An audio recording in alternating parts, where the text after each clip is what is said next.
traveling through another dimension. A dimension not only of sight and sound, but of mind. A journey into a wondrous land whose boundaries are that of imagination. That's the signpost up ahead. Your next stop, the Twilight Zone.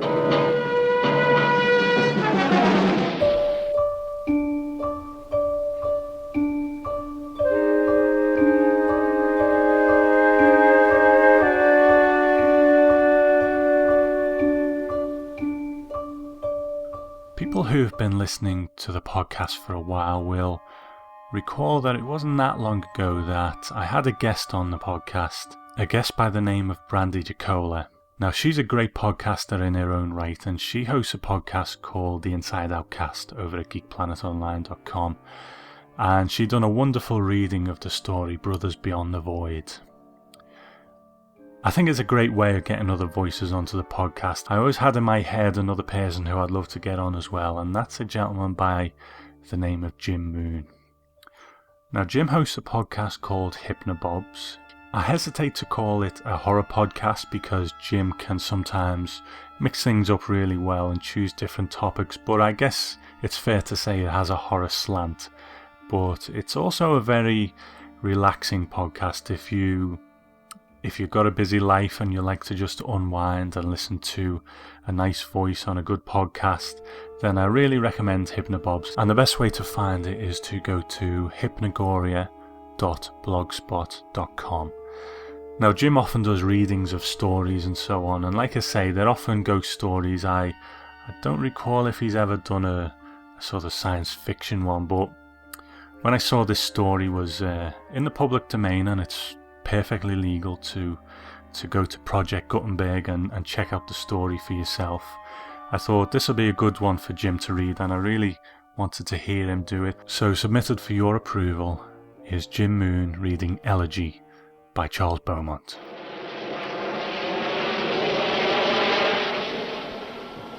The time is the day after tomorrow.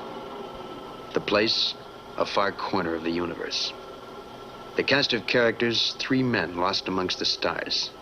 3 men sharing the common urgency of all men lost. They're looking for home. And in a moment, they'll find home. Not a home that is a place to be seen, but a strange, unexplainable experience to be felt. Elegy by Charles Beaumont. Would you mind repeating that? I said, sir, that Mr. Fridden said, sir, that he sees a city. A city? Yes, sir. Captain Webber rubbed the back of his hand along his cheek. You realize, of course, that that is impossible. Yes, sir. Send Mr. Fridden to see me at once. The young man saluted and rushed out of the room. He returned with a somewhat older man who wore spectacles and frowned. Now then, said Captain Webber, what's all this Lieutenant Peterson tells me about a city? Are you enjoying a private joke, Fridden? Mr. Fridden shook his head emphatically. No, sir. Then perhaps you'd like to explain. Well, sir, you see, I was getting bored, and just for something to do, I thought I'd look through the screen. Not that I dreamed of seeing anything. The instruments weren't adjusted either. But there was something funny, something I couldn't make out exactly. Go on, said Captain Webber patiently. So I fixed up the instruments and took another look. And there it was, sir, plain as could be. There what was? The city, sir. Oh, I couldn't tell much about it, but there were houses all right, a lot of them. Houses, you say? Yes, sir, on an asteroid. Captain Webber looked for a long moment at Mr. Fridden and began to pace nervously. I take it you know what this might mean? Yes, sir, I do. That's why I wanted Lieutenant Peterson to tell you about it. I believe, Fridden, that before we do any more talking, I'll see this city for myself. Captain Webber, Lieutenant Peterson, and Mr. Fridden walked from the room down a long corridor to a smaller room. Captain Webber put his eye to a circular glass and tapped his foot. He stepped back and rubbed his cheek again. Well, you were right. That is a city. or else we've all gone crazy. Do you think we have? I don't know, sir. It's not impossible. Lieutenant, go ask Mr. Milton if he can land us on an asteroid. Give him all the details and be back in 10 minutes. Captain Webber sighed. Whatever it is, he said, it will be a relief. Although I never made a special announcement, I suppose you knew that we were lost. Oh, yes, sir, and that we ran almost entirely out of fuel several months ago. In fact, shortly after we left. We knew that. The men were silent. Sir, Mr. Milton says he thinks he can land us, but he can't promise exactly where. Tell Mr. Milton that's good enough. Captain Webber waited for the young man to leave, then looked again into the glass. What do you make of it, sir? Not much, Fridden, not much. It's a city, and that's an asteroid, but how the devil they got there is beyond me. I still haven't left the idea we're crazy, you know. Mr. Fridden looked. We're positioning to land. Strange. What is it? I can make things out a bit more clearly now, sir. Those are Earth houses. Captain Webber looked. He blinked. Now that, he said, is impossible. Look here, we've been floating about in space for... how long is it? 3 months, sir. Exactly. For 3 months we've been bobbing aimlessly, millions of miles from Earth. No hope whatsoever. And now we're landing in a city just like the one we first left. Or almost like it. Fridden, I ask you, does that make any sense at all? No, sir. And does it seem logical that there should be an asteroid where no asteroid should be? It does not. They stared at the glass by turns. Do you see that, Fridden? I'm afraid so, sir. A lake and a house by it. And trees. Tell me, how many of us are left? Mr. Fridden held up his right hand and began unbending fingers. Yourself, sir, and myself, Lieutenant Peterson, Mr. Chitterwick, Mr. Goblin, Mr. Milton, and... Great Scott, out of 30 men! You know how it was, sir. That business with the Martians, and then our own difficulties. Yes, our own difficulties. Isn't it ironic somehow, Fridden? We band together and fly away from war, and no sooner are we off the Earth than we begin other wars. I've often felt that if Appleton hadn't been so aggressive with that gun, we would have never been kicked off Mars. And why did we have to laugh at them? Oh, I'm afraid I haven't been a very successful captain. You're in a mood, sir. Am I? I suppose I am. Look, there's a farm. An actual farm. Not really. Why, I haven't seen one for 20 years. The door flew open, and Lieutenant Peterson came in panting. Mr. Milton checked off every instruction, sir. We're going down now. He's sure we've enough fuel left for the break? He thinks so, sir. Lieutenant Peterson? Yes, sir? Come and look into this glass, will you? The young man looked. What do you see? A lot of strange creatures, sir. Are they dangerous? Should we prepare our weapons? How old are you, Lieutenant? 19, Captain Webber. You have just seen a herd of cows. For the most part, Captain Webber squinted and twirled knobs. Holsteins. Holsteins, sir? You may go. Oh, you might tell the others to prepare for a crash landing. Straps and that. The young man smiled faintly and left. I'm a little frightened, Fridden. I think I'll go to my cabin. Take charge and have them wait for my orders. Captain Webber saluted tiredly and walked back down the long corridor. He paused as the machines suddenly roared more life. He rubbed his cheek and went into the small room. Cows, said Captain Webber, bracing himself. The fiery leg fell into the cool air, heating it, causing it to smoke. It burnt into the green grass and licked a craterous hole. There were fire flags and fire sparks, hisses and explosions, and the weary groaning sound of a great beast suddenly roused from sleep. The rocket landed. It grumbled and muttered for a while on its finny tripod, then was silent. Soon the heat vanished also. "Are you all right, sir?" "Yes. The rest?" "All but Mr. Chitterwick. He broke his glasses and says he can't see." Captain Webber swung himself erect and tested his limbs.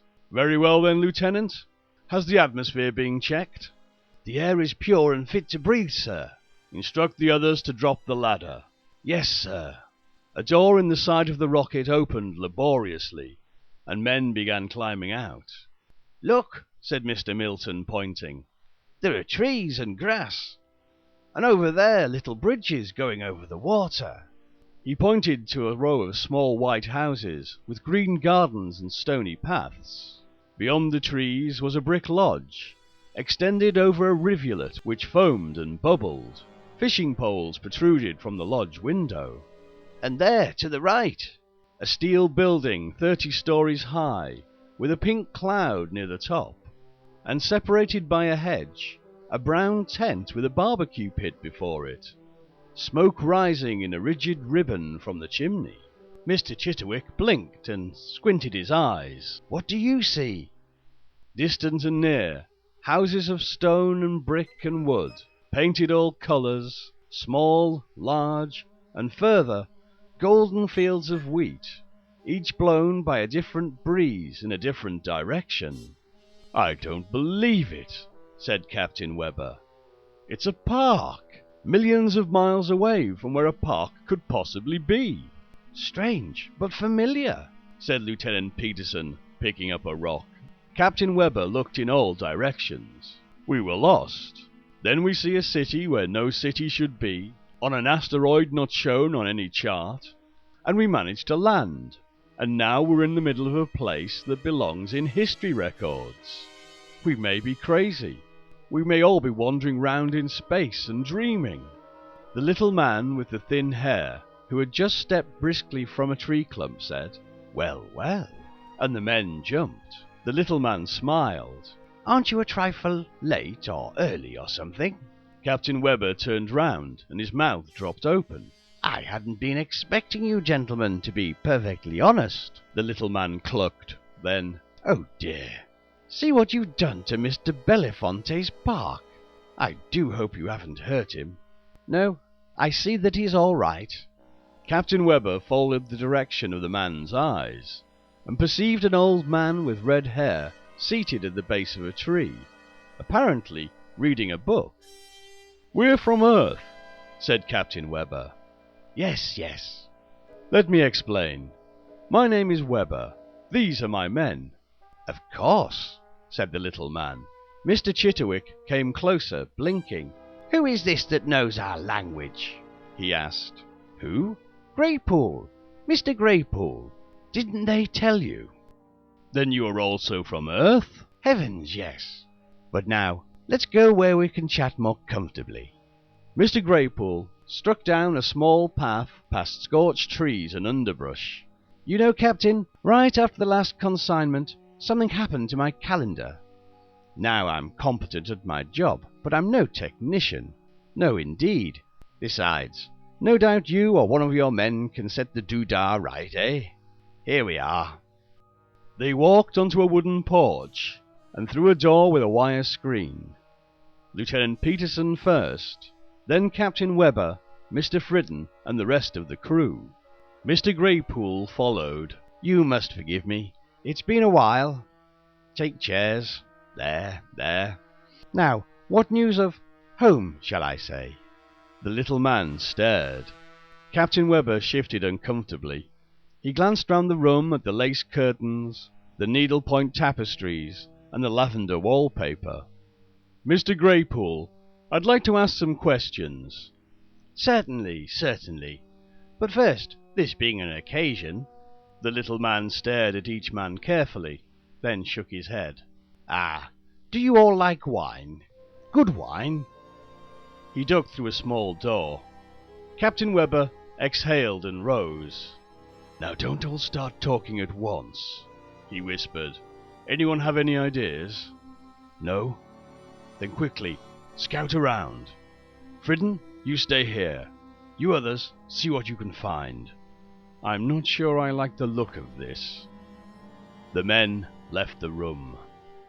Mr. Chitterwick made his way along a hedgerow, feeling cautiously and maintaining a delicate balance. When he came to a doorway, he stopped, squinted, and entered. The room was dark and quiet and odorous. Mr. Chitterwick groped a few steps, put out his hand, and encountered what seemed to be raw flesh. He swiftly withdrew his hand. "Excuse?" he said. Then, "Oh," as his face came against a slab of moist red meat. "Oh my!" Mr. Chitterwick began to tremble, and he blinked furiously, reaching out and finding flesh, cold and hard, unidentifiable. When he stepped upon the toe of a large man with a walrus moustache, he wheeled, located the sunlight, and ran from the butcher's shop. The door of the temple opened with difficulty, which caused Mr. Milton to breathe unnaturally. Then, once inside, he gasped. Row upon row of people, their fingers outstretched, lips open but immobile and silent, their bodies prostrate on the floor. And upon a strange black altar, a tiny woman with silver hair and a long thyrus in her right hand. Nothing stirred but the mosaic squares in the walls. The colours danced here. Otherwise, everything was frozen. Everything was solid.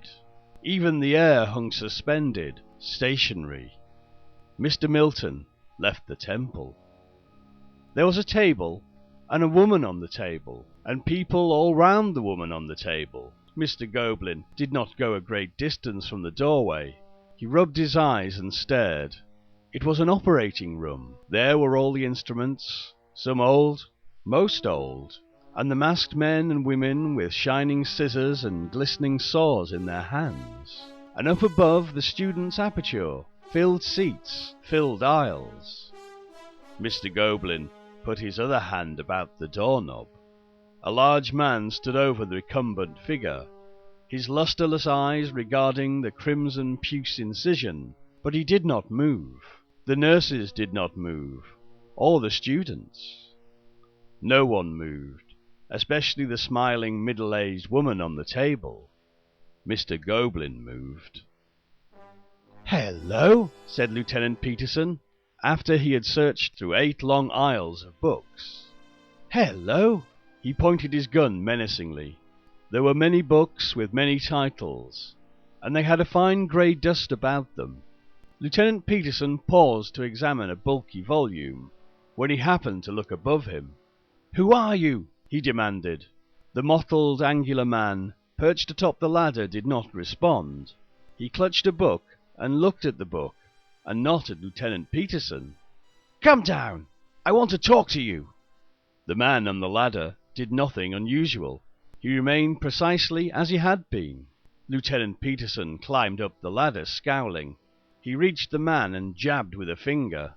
Lieutenant Peterson looked into the eyes of the reading man and descended hastily and did not say goodbye. Mr. Greypool re-entered the living room with a tray of glasses. "This is apricot wine," he announced, distributing the glasses. "But where are the others? Out for a walk? Ah, well, they can drink theirs later. Incidentally, Captain, how many guests did you bring? Last time it was only 12. Not an extraordinary shipment either. They all preferred the ordinary things. All but Mrs. Dominguez. Dear me, she was worth the carload herself. Wanted a zoo. Can you imagine a regular zoo, with her put right in the birdhouse? Oh, they had a time putting that one up." Mr. Greypool chuckled and sipped his drink. "It's people like Mrs. Dominguez who put the life into Happy Glades. Or do you find that disrespectful?"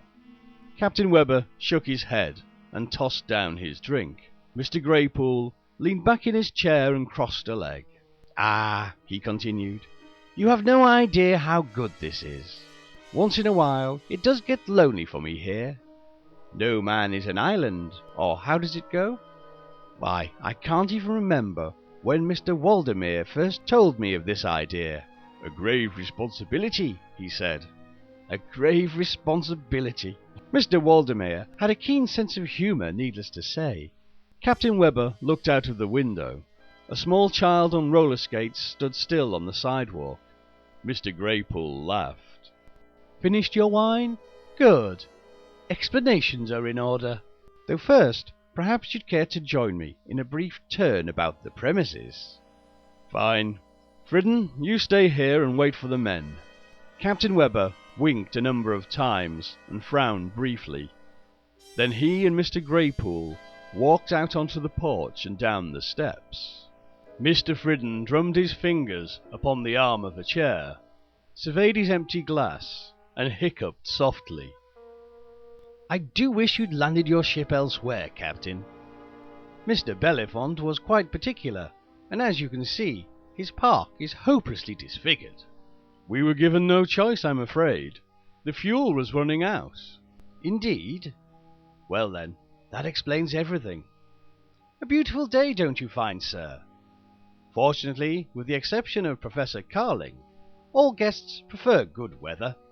Plenty of sunshine, they said, or crisp evening. It helps.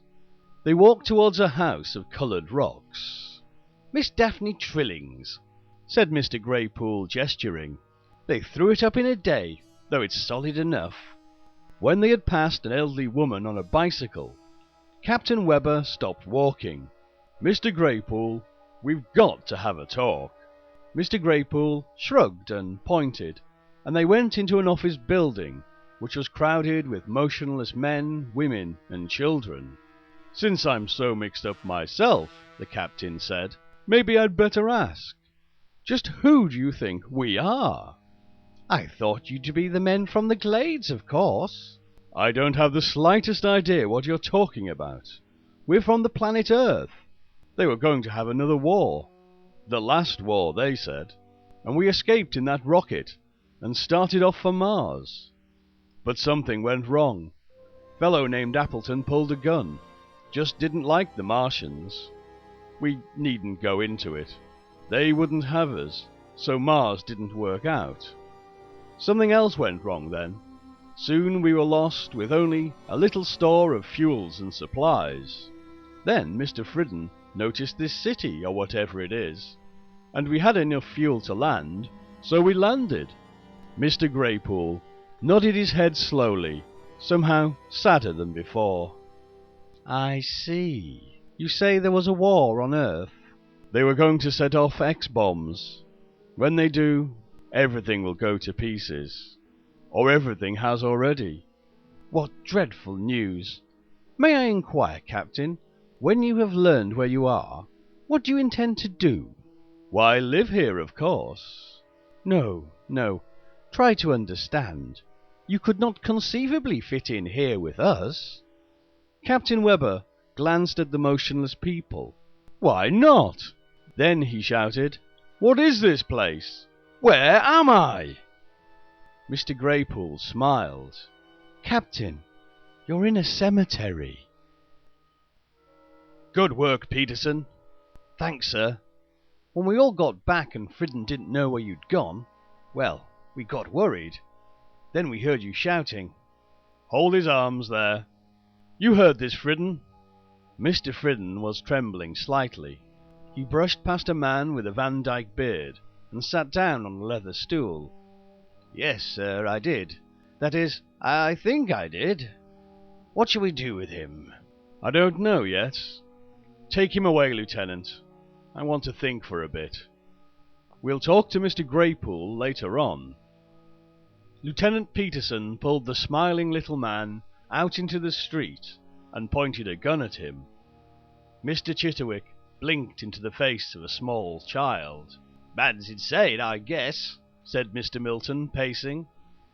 Yes, but what about all this? Mr. Goblin looked horrified at the stationary people. I think I can tell you, Mr. Fridden said. Take a look, Captain.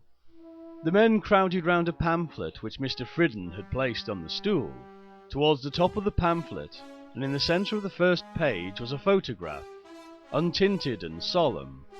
It depicted a white cherub delicately poised on a granite slab.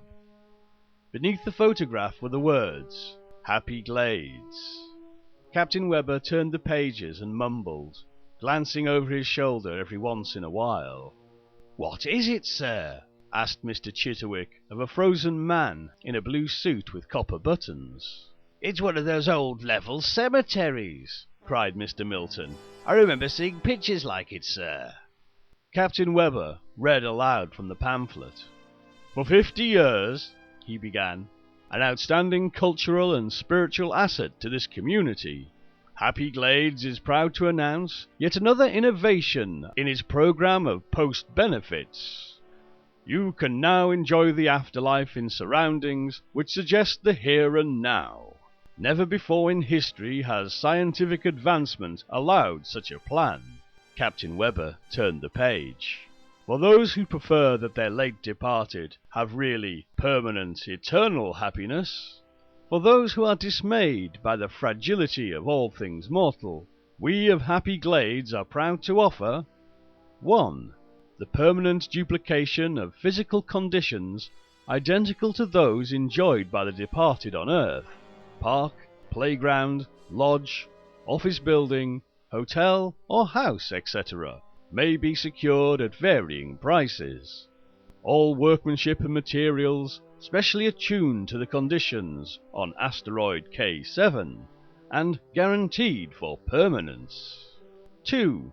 Permanent conditioning of the late beloved so that in the midst of surroundings he favoured, a genuine eternity may be assured.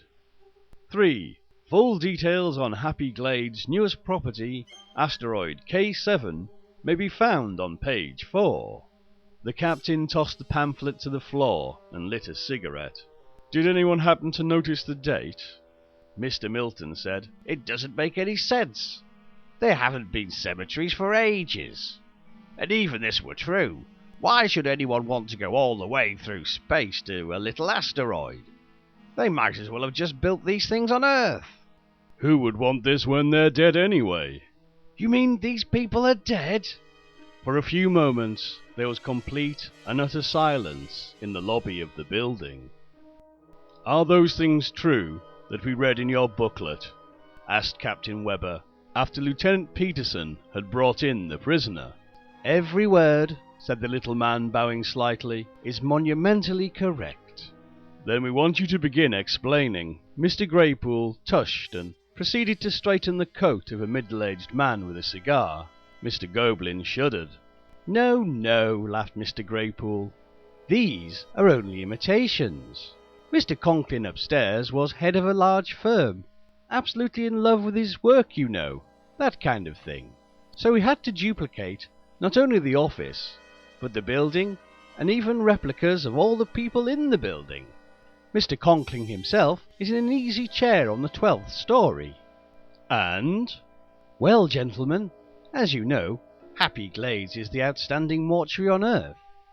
And, to put it briefly, with the constant explorations of planets and moons and what-not, our Mr. Waldemar hit upon this scheme. Seeking to extend the ideal hereafter to our guests, we bought out this little asteroid. With the vast volume and the tremendous turnover, as it were, we got our staff of scientists together and they offered this plan, to duplicate the exact surroundings which the guest most enjoyed in life, assure him privacy, permanence, a very big point as you can see, and all the small things not possible on Earth. Why here? Why cart off 1,000,000 miles or more when the same thing could have been done on Earth? My communication system went bad, I fear, so I haven't heard from the officers in some while. But I am to understand there is a war beginning? That is the idea, Captain. One could never really be sure of oneself down there, what with all the new bombs and things being discovered. Said Captain Webber. Then, too, Mr. Waldemar worried about those new societies, with their dreadful ideas about cremation. You could see what that sort of thing could do to the undertaking business. His plan caught on, however, and soon we were having to turn away guests. And where do you fit in, Mr. Graypool? The little man seemed to blush. He lowered his eyes. I was head caretaker, you see. But I wasn't well. Gastric complaints, liver, heart palpitations, this and that. So I decided to allow them to change me. They turned all manner of machines on my body and pumped me full of fluids. And by the time I got here, why, I was almost, you might say, a machine myself. Fortunately, though, they left a good deal of Greypool. All I know is that whenever the film is punctured, I wake and become a machine, do my prescribed duties in a complex way, and the film, the covering that seals in the conditioning. Nothing can get out, nothing can get in, except things like rockets. Then it's self-sealing, needless to say. But to get on, Captain, with all the technical advancements, it soon got to where there was no real work to do here. They threw up the film and coated us in their preservative, or, as they put it, eternifier, and, well, with the exception of my calendar and the communication system, everything's worked perfectly, including myself. No one said anything for a while. Then Captain Webber said, with great slowness, "You're lying. This is all a crazy, hideous plot." The little man chuckled at the word plot. "In the first place, no cemetery or form of cemetery has existed on Earth for how long, Fridden?" Mr. Fridden stared at his fingers. "Years and years." "Exactly. There are communal furnaces now." Mr. Greypool winced. "And furthermore," continued the captain, "this whole concept is ridiculous." Mr. Chitterwick threw down the pamphlet and began to tremble. "We should have stayed home," he remarked to a young woman who did not answer. "Mr. Greypool," Webber said, "I think that you know more than you're saying. You didn't seem very surprised when we learned we weren't the men you expected. You don't seem very surprised now that I tell you that your happy glades and all the people connected with it have been dead for ages. So why the display of interest in our explanations? Why?" The faint murmur, "A good machine checks and double checks," could be heard from Mr. Greypool, who otherwise said nothing. "I speak for my men. We're confused, terribly confused. But whatever this is, we're stuck. Can't you see? All we want is a place to begin again." Captain Webber paused, looked at the others, and went on in a softer tone. "We're tired men, Mr. Greypool. We're poorly equipped, but we do have weapons. And if this is some hypnotic kind of trap..." The little man waved his hand, off-handedly. "There are lakes and farms, and all we need to make a new start. More than we'd hoped for. Much more." "What had you hoped for, Captain?" "Something. Nothing. Just escape." "But I see no women. How could you begin again as you suggest?" "Women? Too weak. They would not have lasted. We brought along eggs and machines. Enough for our needs." Mr. Greypool clucked his tongue.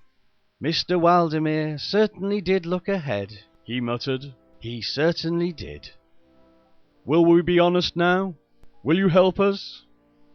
"Yes, Captain, I will help you. Let us go back to your rocket." Mr. Greypool smiled. "Things will be better there." Captain Webber signalled. They left the building and walked by the foot of a white mountain.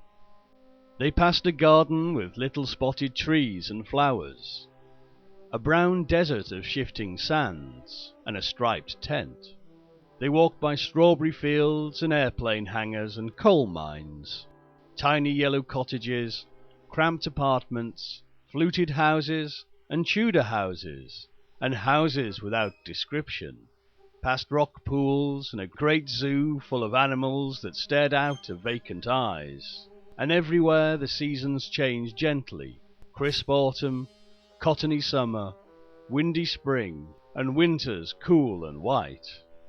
The 6 men in uniforms followed the little man with the thin hair.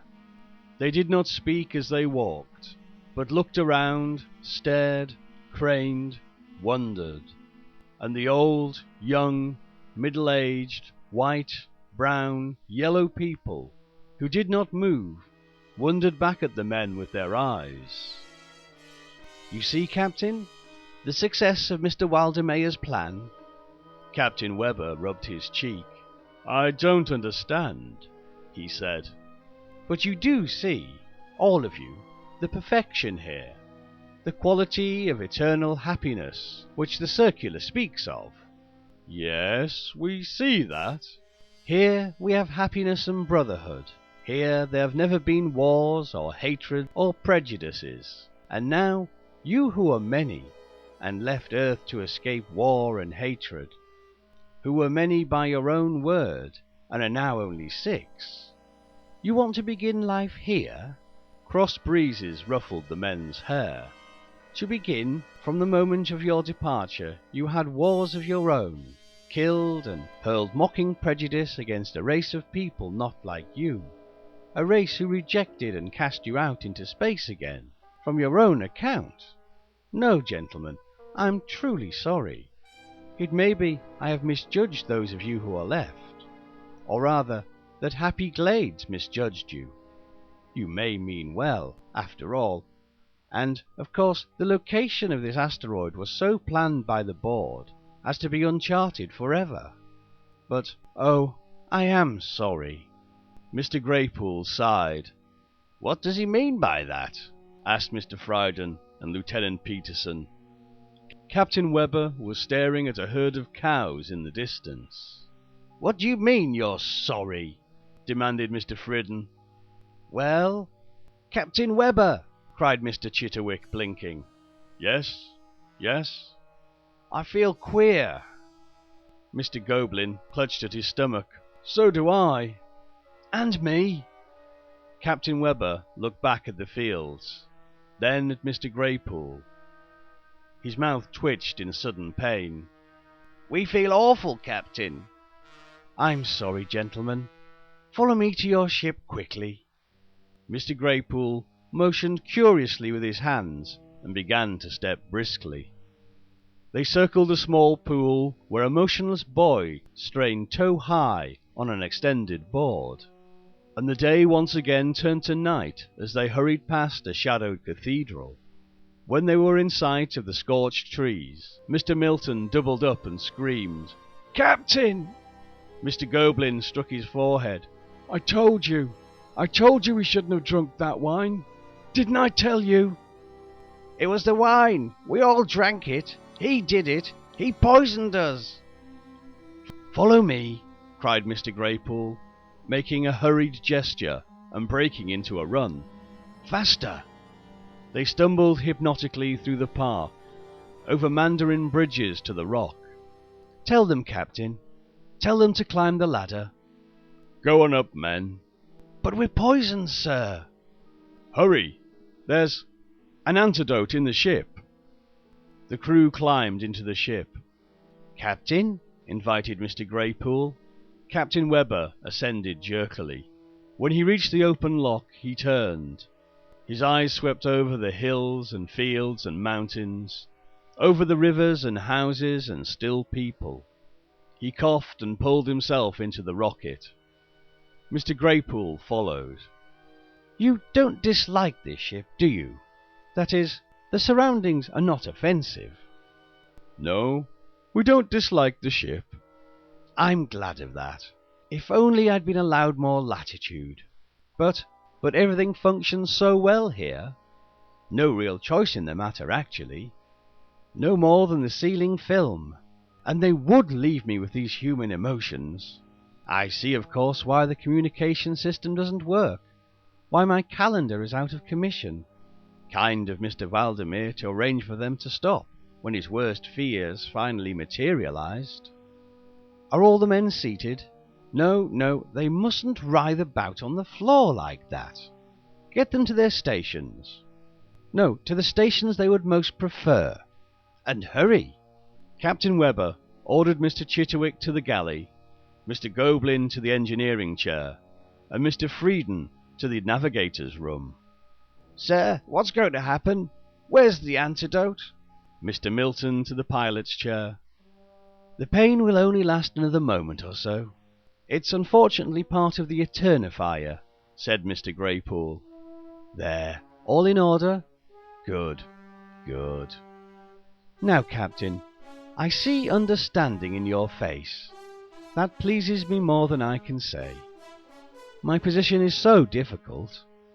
But you can see, when a machine is geared to its job, which is to retain permanence on happy glades, well, a machine is a machine. Where shall I put you?" Captain Webber leaned on the arm of the little man and walked out to the open lock. "You do understand?" asked Mr. Graypool. Captain Webber's head nodded halfway down, then stopped. His eyes froze forever upon the city. "A pity." The little man with the thin hair walked about the cabins and rooms, straightening, dusting. He climbed down the ladder, shook his head, and started down the path to the wooden house. When he had washed all the empty glasses and replaced them, he sat down in a large leather chair and adjusted himself into the most comfortable position. His eyes stared in waxen contentment at the homely interior, with its lavender wallpaper, needlepoint tapestries, and tidy arrangement. He did not move. Kirby, Webber, and Myers. 3 men lost. They shared a common wish, a simple one, really. They wanted to be aboard their ship headed for home. And fate, a laughing fate, a practical jokester with a smile that stretched across the stars, saw to it that they got their wish. With just one reservation. The wish came true, but only in the Twilight Zone.